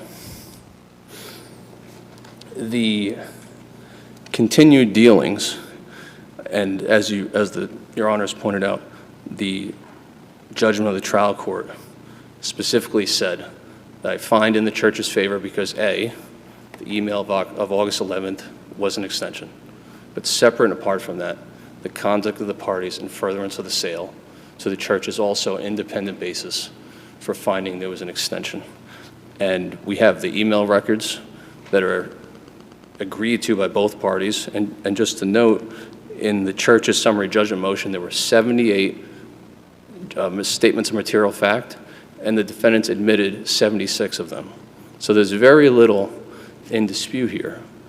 So the two issues of disputed fact, so 76 of 78? Yes. Right? So, I mean, I think your brother argues that that's why summary judgment. Well, you never get, in my experience, everyone agreeing to every material fact. There has to be a genuine dispute. Agreed. Just because they won't agree, I guess that's why we're here, we don't agree. But I'm just pointing that out because of the things admitted are the emails. No one disagrees that the emails speak for themselves. So the two disputed issues you claim are not material. That's right. Yeah, I don't want to represent what they are because I don't remember exactly, but it was more ancillary. And if we look at the way amendments are allowed in this context, we have a signed, you could have a signed extension agreement, which they did here. You can have email transmission, which they did here, which is commonplace in these transactions. They also amended another way. The parties went and initialed the purchase and sale agreement. That's Amendment 2 in the timeline that we give. Then you have the conduct of the parties being evidence of the continued dealings. That's under the SJC precedent. So The lawyers had authority to enter into the extensions? yeah, the P&S specifically grants actual authority to the attorneys to grant extensions. And then the email transmission option is in that same paragraph 40 of the purchase and sale agreement. But what's interesting is you had a signed extension, that form letter that buyer's counsel produced. That was Amendment 1. Then Amendment 2 was the parties initialing the purchase and sale agreement, which you can see in the record. Then Amendment 3, another signed extension. 4, signed extension. 5 is the email or the continued dealings of the parties, and that brings us into the October 29th, 2020 deadline. We have this timeline of events with the record sites in the brief. Another thing that we believe is clear and compelling to support the continued dealings is the attorney invoicing of defendant's counsel. This was collected after a motion to compel during the trial court stage. It wasn't initially turned over. And the records produced run roughly from March 2020 all the way through to October 2020. And there's two separate types of invoices. There's invoices for the sale services, where the defense was representing the post. And then there's invoices for the zoning work, where the defendant was doing work for the church use. Consistent billing entries. And if you just look at from August forward into October, there's no question that they were billing for services in furtherance of the sale. There's even an entry that says, prepare draft deed. That's right in the September invoice, where they're working on and billing their client for drafting the deed that's going to go to the church. That's what that was.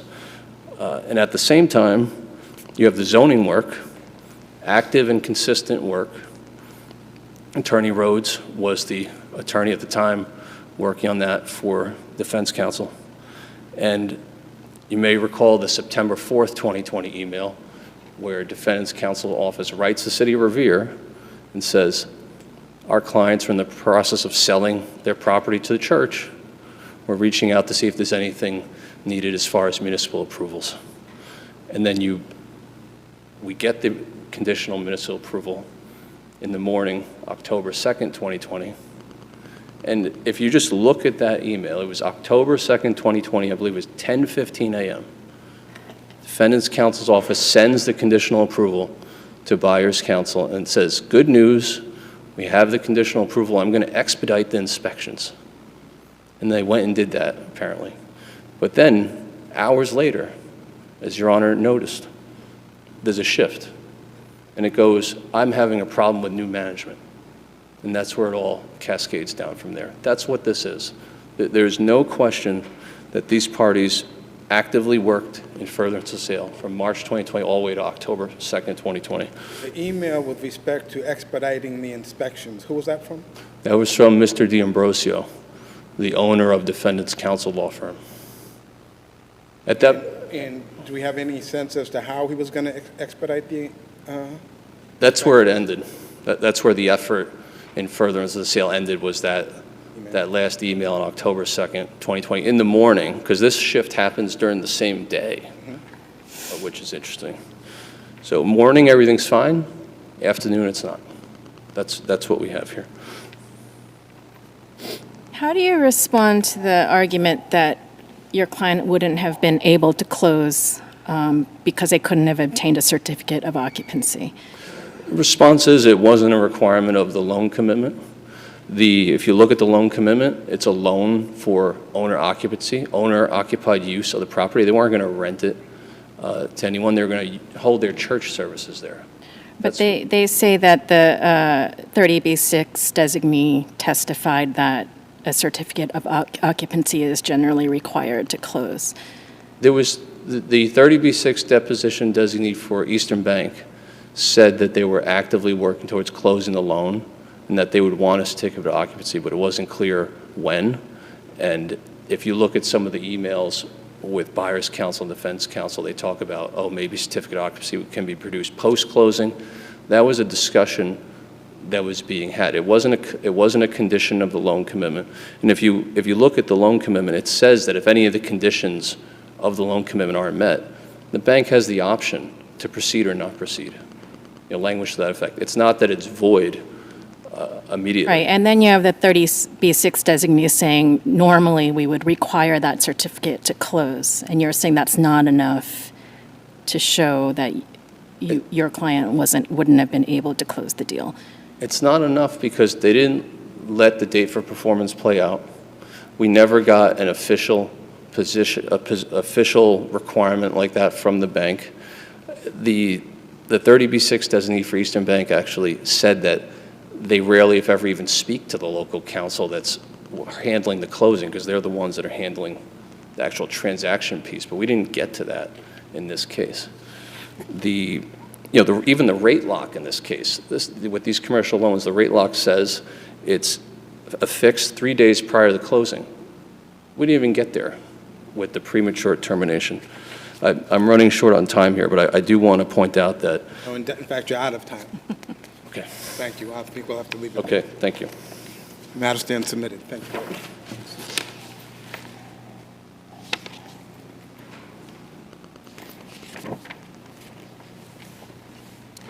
The final matter on our docket this morning is 25P 0249, Rice and another versus East Coast Building Materials LLC and another.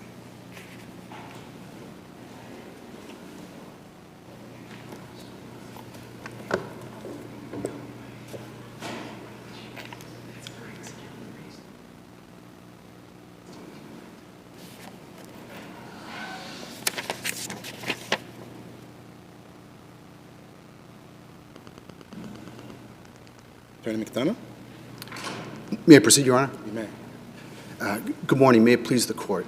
My name is Daniel Ty. I represent the appellant, Liberty Mutual. And Liberty Mutual brings these claims in its own names and as assignee and subrogee of Suffolk Construction. The appeal arises out of, and the case arises out of a 2014 construction accident, a really tragic accident in which a gentleman named Stephen Reis was killed when a pallet of sheetrock fell on him. His estate brought suit in 2015. The estate's claim was settled in 2018.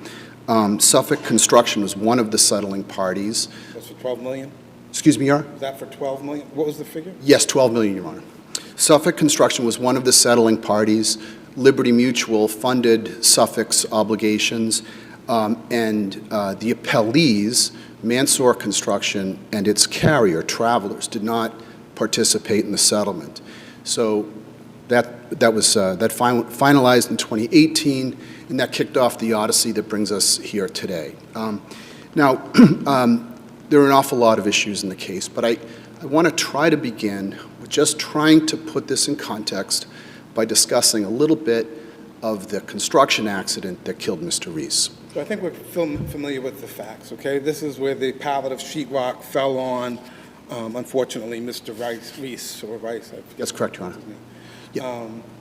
And there was some question, or the central issue, it seems to me, in large part, was whether or not Mansour acted in any way to bring on that accident. Precisely. Did they have a hand in it? And if so, at what point was that reasonably clear? You know, of course, hindsight's 20/20, and the jury said no, they didn't. But it seems in the record that it was never really reasonably clear by many of the significant players. So why don't you pick it up there? I will, Your Honor. So let me try to drill directly into that. There are many regulations that everybody at trial agreed applied to this site, including do not let your workers be under a suspended load. And if you see a hazard, any safety hazard, your obligation is to avoid it, to fix it if you can, to report it, and certainly not to let your workers continue to work in the hazard area, okay? So the evidence at trial, and this is in a light most favorable to Mansour, but the evidence at trial was that at least 4 Mansour people saw this giant truck 10 yards away from, I think that's about 10 yards from me to the wall. 10 yards away from me, they see this giant truck lifting a huge boom right over their work area. They were working in a ditch in front of the building, the Boys Club in South Boston, lifting right over their heads. Mr. Zenowitz said, I saw it, I told Stephen Reis, we got out of the way, we went right back to work. The foreman says, and he testified it, Mr. Zenowitz gave that testimony, it was recorded statement that was played for the jury. But Mr. Corelli, the foreman, testified. The oath when he gave that statement? He was not under oath, Your Honor, and that's a point they make. Was that statement credited? Your Honor, I submit nobody contradicted it. Just because it's not under oath and it was given immediately after the incident, you can't discredit it. Nobody contradicted it. But even if you could, the foreman, Mr. Corelli, testified, and again, I'm going to now put this in the light most favorable to him. He was working in the excavation. He walked out and the boom was over his head. He recognized that's a hazard. He recognized the danger and he hurried up to get away from it. He goes to his truck and he has coffee. He does not report the hazard. He does not check with the delivery driver to see when the deliveries will end. He doesn't tell his coworkers to stay out of the excavation site. And he doesn't do anything. He finishes his coffee, goes back to work. When he goes back to work, the boom is gone, right? There's nothing else there. Your Honor, the truck is still there. It's 10 yards for him. The boom is not over the ditch. That's true, Your Honor. That's what he says. That's true. But what I would say, Your Honor, is his obligation was to make sure the truck was gone, the deliveries were complete, or his workers were out of harm's way. Why? Why is it a hazard if just the truck is there, but the boom is not over the area in which they're working? Because it's reasonable to assume that the deliveries, he's already seen one. You've seen the photograph in the brief, Your Honor. The truck is full of pallets of sheetrock. Now, if he thought that, he should have walked 10 yards and said to the driver, "Are you done?" Or he could have called even his own co-worker said he should have called somebody to find out when those deliveries were completed. That was the testimony of the Mansour safety people. They said at trial, when he saw that, he should have done something, which he didn't. His own words, Your Honor, is that I assumed the deliveries were complete. That was his testimony. And I submit, Your Honor, that kind of assumption leaves no room for a verdict in favor of Mansour. That assumption violates OSHA. It violates their safety plan. It violates their the safety riders in the contract. So you would say that assumption was fatal? I absolutely say that, Your Honor, it was. I don't think there's any question. I mean, if he had done any number of things, there was one OSHA expert witness who testified, only one. Mansour didn't put an OSHA witness on. Eugenia Kennedy was her name. She said, once you see that kind of hazard, you have an obligation under OSHA and any state regulations, federal regulations, to rope off the area, to get away from the area, to warn your coworkers, and to investigate. You must investigate. And again, even the Mansour safety people agreed with that. They said once you know there's a hazard, you cannot assume that somebody else will cure it.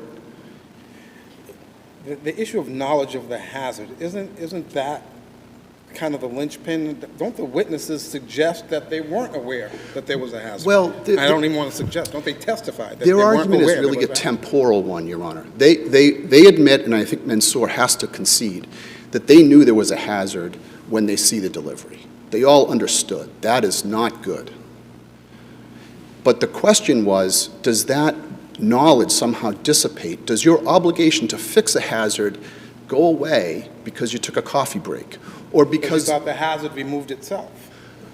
But if a delivery boom moves back to the street, could it be reasonable to assume that it's not, and the truck stays right there? Could it be reasonable to assume that the deliveries are done without checking with the driver? All he had to do was walk 10 yards and ask the driver, when will you be done?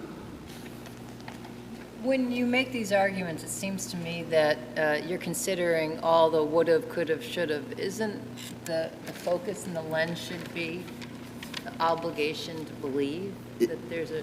I agree with you, Your Honor. I agree with you, Your Honor. The obligation was clear. You see the hazard, you're on notice, you must avoid or correct the hazard. That's not would've, should've. I mean, the would've, should've is a hypothetical. Mr. Reis would still be with us if they honored those or complied with those obligations. Your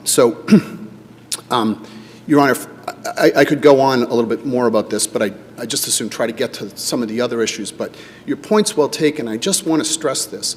We are not looking at the evidence from a perspective that's most favorable to Liberty Mutual.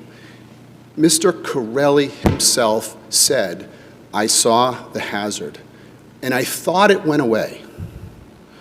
And the safety officers at Mansour said, you can't hope it goes away. You have to make sure it goes away. He didn't do that. There's also the testimony of the other folks who saw the deliveries as well. So it's not just Mr. Corelli, but he was the foreman, and he saw it. Okay. Your Honor, that's the main appeal on the main issue on the appeal of the Mansour case. With respect to travelers, the question about when did liability become reasonably clear, Your Honor, I submit that when the claim was submitted to travelers, they knew right away that liability was reasonably clear. And we know that from their own claims notes, okay? So I've quoted quite a bit in the brief, but they're not equivocal. From travelers' own claims notes in the summer of 2015, decedent and co-workers for Mansour were working directly below the lift area in violation of OSHA safety standards. That's at Appendix Volume 15, page 380. Plaintiff's counsel called travelers that summer. The travelers person said, I know I'm going to pay. I'm just waiting for someone to tell me how much and to whom. That was their subjective belief at that time. It was subjective, that's correct, Your Honor. In January 2016, a year later, a different traveler's claims professional writes in the claims notes, Mansour does owe contractual indemnity. That's Record Appendix 4, page 216. The spring of 2016, travelers writes, Mansour owes defense and indemnity. Not might owe, not we probably owe, we owe. That's what he wrote. In October 2017, as there's a mediation and a settlement discussion, yet another traveler's person writes, Mansour employees were working below the driver and failed to move their crew. That's the first mediation? That's correct, Your Honor. That's in the fall of 2017. Mansour owes indemnification to Suffolk. That's Record Appendix 9, Volume 9, page 225. October 30, 2017, after the first day, travelers writes, I will owe 50%. Now, the 50% issue is because there were two subcontractors with identical indemnification obligations. So whatever Suffolk has, it was going to split among two different subcards. That's why he's saying we will share and why it's 50%. In February of 2018, the case settles, and I'll come back to the settlement. But even then, now Travelers has reserved $2.5 million. Its reserves, they all agree, are a claims organization's estimate of a probable payout. So they know what it costs. They know what Mansour should pay, $2.5 million. February of 2018, he writes that Mansour was aware of the drywall being hoisted over their employees' heads, OSHA violation, and failed to move their employees out. Mansour would owe 50% of any judgment against Suffolk. Now, he says judgment, but at that point, it's being reduced to a settlement. So, And the drywall is the sheetrock? correct, Your Honor, that's right. All right. So that's the state of the claims file, okay? Now, I want to talk a little bit about the settlement. So the estate brought claims, including punitive damages claims, against various entities. And before settlement, there was a lot of pushing and shoving about the punitive damages claims. Insurance companies, generally speaking, don't cover punitive damages claims. So Liberty Mutual took the view, there's a punitive damages claim here, Suffolk, we're not paying for that. By the way, Travelers took the same position with respect to its insureds, both Mansour and the delivery truck. We're not paying. So the case is mediated, and there's an MOU, and the MOU results in a settlement where it says, this is for compensatory damages only. This is the second mediation. That's correct, Your Honor. Right. Compensatory damages only. And there was still a little pushing and shoving from the insurance companies saying, well, wait a minute, do I have to pay everything here because you're resolving punitive damages claims as well? The issue was the taxable figure, right? Well, everyone had a different angle on this, but for the plaintiffs, one of their concerns was whether it was taxable. For the insurance companies, the question is whether it's insurable. In any event, there's an integrated settlement agreement. It was signed by Travelers, which says the payments under this settlement are for compensatory damages only. That solved the problem. At that point, Liberty has no defense to paying the claim, neither does Travelers. It's got to pay the claim. Mansour, as a party to the litigation, signed an agreement for judgment. The agreement for judgment, signed by Mansour, asks the court to enter judgment on the compensatory claims only and to dismiss with prejudice the claims for punitive damages. They did it twice. They signed an agreement for judgment to that effect, and they signed a Section 15 petition which asked the court to approve the settlement agreement. So both Mansour and Suffolk asked the court to approve a settlement which resolved all punitive damages claims. That was in February of 2018, and thereafter, they started to say, we're not paying the claim because of punitive damages. And I would just submit, Your Honor, under a whole bunch of legal theories, judicial estoppel, the parole evidence rule, and simple fairness, the excuse that they used not to pay the judgment for punitive damages really was, or the court's allowing them to, was an error of law that this court should correct. I see that's your time. Yes. Thank you, Your Honor. Thank you. Attorney McDonough? McNaught. McNaught first, okay. Thank you, Your Honors. May it please the Court, Andrew McNaught on behalf of the appellee Mansour Construction.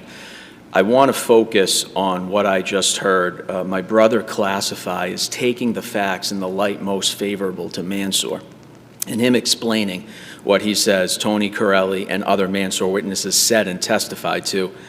It's not even close to the light most favorable to Mansour. I want to start by, I know this is well-established law, but this is right from Haddad and in our brief.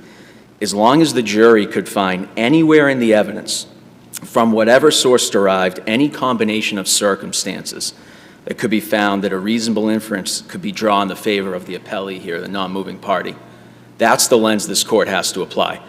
Let me explain what Tony Corelli said. The first thing he said was there's absolutely no admission that he saw an overhead hazard over an active work area. That's really important because, as Your Honors implied understanding in their questioning, knowledge of a hazard is what is required under OSHA. These are knowledge-based standards.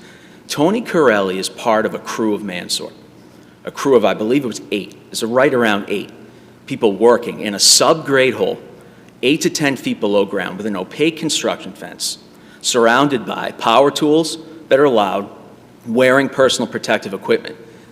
The whole crew goes on break, except Tony. Tony Corelli's at the far end of the hole. He's building an elevator cubby. They're surrounded also by forms that they're building to pour a foundation later.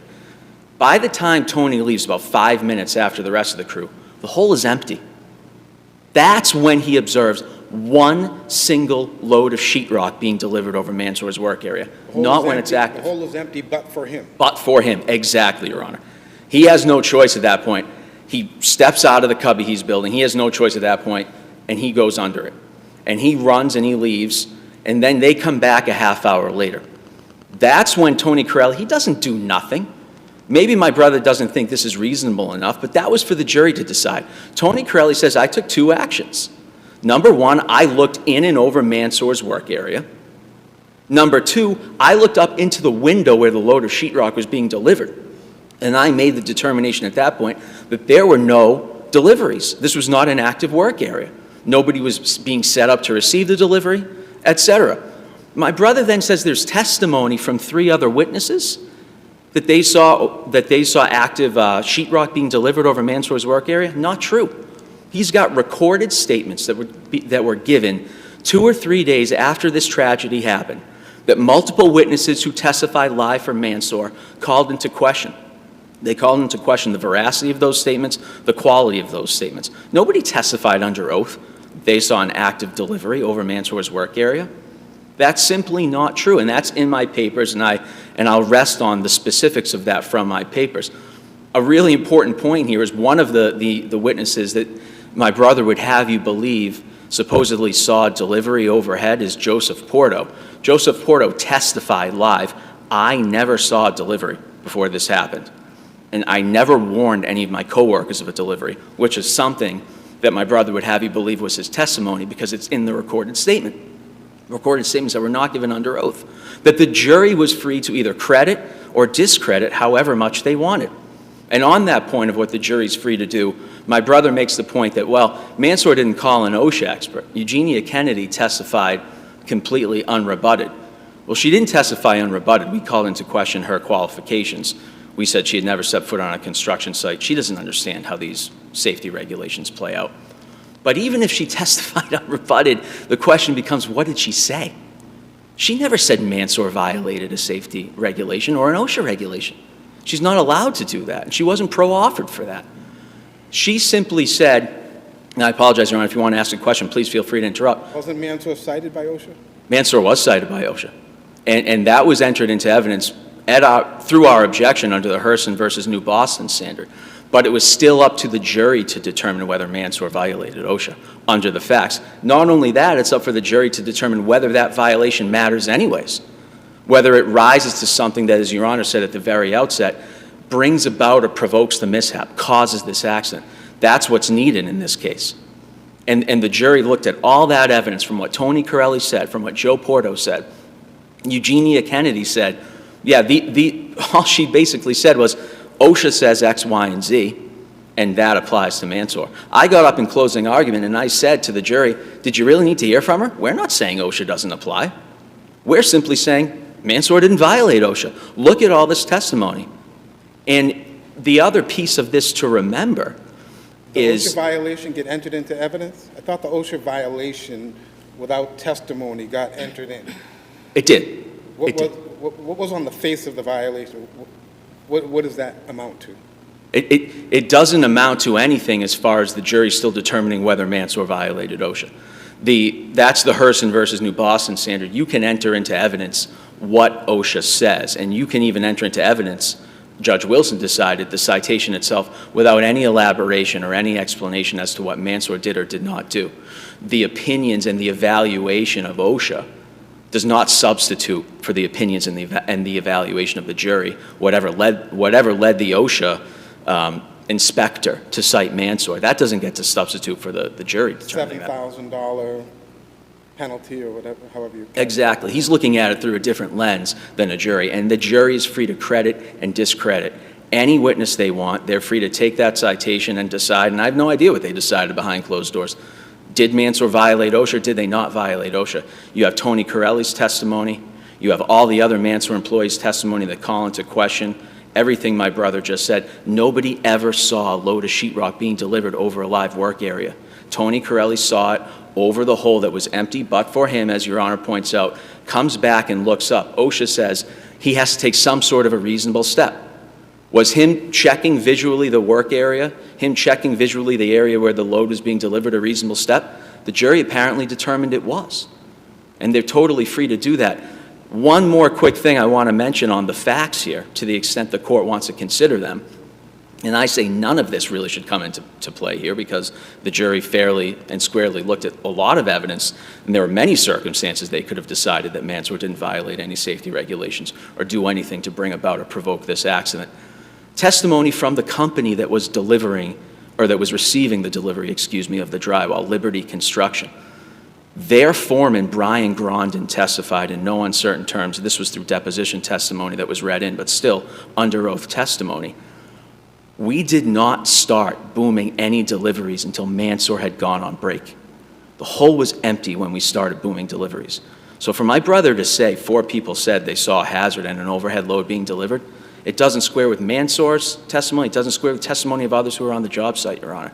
It's simply not there. There was plenty for the jury to rule or to make the determination that it made. Thank you, Your Honors. Thank you. Attorney McDonough. Good morning, Your Honors. Brian McDonough for the Appellees Travelers Indemnity Company and St. Paul Fire and Insurance Company. Your Honors, if you affirm the jury's verdicts in favor of Mansour, then you have to affirm the bench trial decision in favor of Travelers. And that stems from the fact that whether or not liability is reasonably clear under 17060 and Chapter 93A is an objective standard. And the determination by the jury that the accident wasn't caused in whole or in part by any act or omission of Mansour means that it wasn't liable to Suffolk, and if Mansour wasn't liable to Suffolk, then Travelers as insurer for Mansour also owed no liability to Suffolk. Isn't the question whether liability was reasonably clear in 2017? Pardon me? Isn't the question whether liability was reasonably clear in 2017, not in 2020? Well, no, no. The question is whether or not liability was objectively reasonably clear at any point. And to that question, and so a jury determination that the accident wasn't caused in any part by Mansour means that objectively its liability was not reasonably clear. As a matter of law, or are you saying it's evidence that it was not reasonable? Matter of law and fact. It's a matter of law and fact, because it was factually determined that their actions did not cause the accident, and as a matter of law, that finding would mean that objectively there was a reasonable dispute as to whether or not their liability was reasonable. Can I interrupt for a moment? I'm having a hard time following that logic, because there's a lot of reasons why juries decide a case. Maybe there was a missing element. Maybe there was a credibility determination. It doesn't render, by virtue of a verdict in favor of Mansour, for example, that automatically, as a matter of law, that means that liability wasn't reasonably clear, right? I think that analysis that you just laid out makes sense in the situation where an insured is found liable. The mere fact that they were found liable does not mean that prior to that liability determination, that liability was reasonably clear. But it's the opposite when an insured is found not to be liable. Because if the insured's not liable, that means, and that liability was a determination by, however many reasonable persons comprise that jury, and it establishes, as a matter of fact and law, that reasonable persons could dispute whether liability was clear. And so in the situation of this case... Why does that mean that? Pardon me? I'm not sure I understand. Because the if, nexus. for liability to be, liability is not reasonably clear as a matter of law if reasonable persons could dispute whether liability exists. At that moment, which brings me back to Judge Shin's question is, aren't we looking at aren't we taking our snapshot at 2017, not after the jury verdict? No, I think that the jury verdict eliminates 2017. You can no longer say that in 2017 liability was reasonably clear if objectively reasonable persons looked at it and they knew all of the facts and circumstances and they determined that that it was not. Well, they looked at it and they started figuring out how much they're going to maybe have to pay. Well, that's a good segue into maybe a way out of this sort of round and round that we're going about. The real question here isn't whether or not liability was reasonably clear in some open-ended way. It's whether or not there was reasonably clear liability in excess of the $1 million settlement offer that Travelers made. And there is absolutely no evidence that anybody at Travelers ever believed that Mansour had compensatory damages liability exposure in excess of the $1 million settlement offer that they extended. And all those statements that that Liberty's counsel read about we will owe and we do owe, those were statements that did speak to the fault prong of whether or not liability is reasonably clear. But whether liability is reasonably clear has two prongs, fault and damages. There isn't a single statement that he read that speaks to the extent of the damages liability exposure. Now at trial, there was testimony, direct testimony, by Travelers' claim professional. The claim professional who handled the case, that's Timothy Katsagiannis, and he expressly testified that I viewed the compensatory damages exposure to be $750,000 to $1 million. And he ultimately offered the $1 million, and it was simply rejected. And the reason it was rejected is because the plaintiffs had made clear that they weren't going to simply take an amount that reflected compensatory damages exposure. They wanted money that got into the punitive damages realm. And punitive damages analysis is very different than Mansour than it was for Suffolk. Mansour did not have to indemnify Suffolk for its punitive damages exposure, and that's because a party doesn't have to indemnify somebody else for their gross negligence exposure, and you only get the punitive damages if Suffolk had gross negligence liability exposure. And Tim Katsagiannis testified that that was his assessment. Nevertheless, he went to that second mediation with $2 million of settlement authority. And the reason he did that, he explained this at trial, was that he was concerned about the possibility of Liberty Mutual presenting him with some kind of precedent showing, no, you're wrong. You actually do have to indemnify us for our gross negligence and punitive damage exposure. And he went to that mediation with an attorney from Travelers, whose sole job was to assess any precedents that might be put in front of him. None were put in front of him. Instead, he made the offer of $1 million, and he waited, and he waited, and he waited, and then finally he asked the mediator, am I going to get a response? And the only response was, we're going to deal with Travelers later. So they simply rejected that reasonable settlement offer of $1 million, and the reason they did it was because they knew that they didn't have a leg to stand on to compel them to pay amounts that reflected the punitive damages exposure. Is the question of whether the offer was reasonable a question of fact or a question of law? It's a question of fact. A question of fact for the judge to find whether it was reasonable under the circumstances? Yes, and there was plenty of evidence, including Liberty Mutual's own assessments, that amounts over $1 million reflected punitive damages exposure for her to decide that $1 million was reasonable and amounts over $1 million would have reflected punitive damages exposure. Thank you, Your Honors. I see that's your time. Thank you very much. The matter stands submitted. That concludes our business for the day. Thank you to all, court officers, our timekeeper. Court's in recess. All rise.